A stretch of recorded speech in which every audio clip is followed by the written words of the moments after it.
Uwali gani? Karibu. Ningependa tuangalie swala la Eunice Mamito.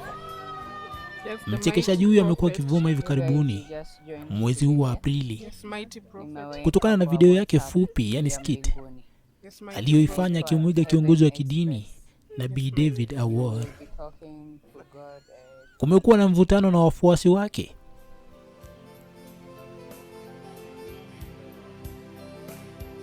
Kwani wafuasi wa kanisa la Repentance and Holiness wamemtolea Mamito makataa ya saa 24 aiondoe video hiyo, wakimtuhumu kwa kufanya dhihaka dhidi ya nabii mkuu. Katika video hiyo tunamwona Mamito akiwa amevaa suti nyeupe,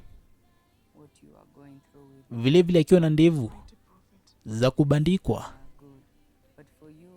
na anaiga namna nabii Awor anavyozungumza na wafuasi wake wapya kanisani. Niko na gari nimenunua. Uko na gari mpya? Ndio. Bring it too, so that I can talk to God for you. And you, that hair should be... Wengine nao wamesifia video hiyo wakisema ni moja ya kazi zake za kuchekesha zaidi mwaka huu na kuunga mkono uhuru wake wa sanaa. So you guys are using road, mnatumia pikipiki and all that, eh? It is okay, be careful on the road. Nunueni bundle ya mbinguni. I will talk to the Almighty.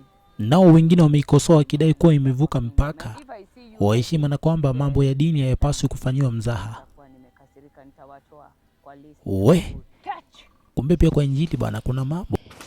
Beba huyo. That one is the chosen one. Send him me. Eh?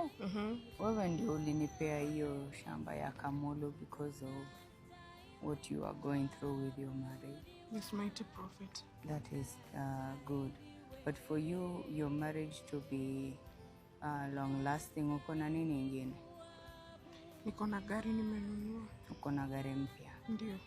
Bring it too, so that I can talk to God for you.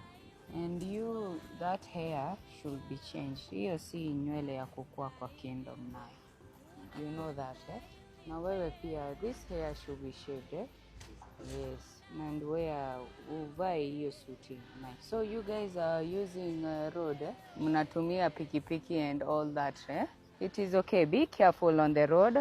Nunueni bundle ya mbinguni. I will talk to the Almighty. Nyinyi wote sasa tumewaingiza kwa kingdom. And if I see you like this the next time, nitakuwa nimekasirika, nitawatoa kwa list ya mbinguni. Catch! Beba huyo. That one is the chosen one. Tumeingiza ngapi leo?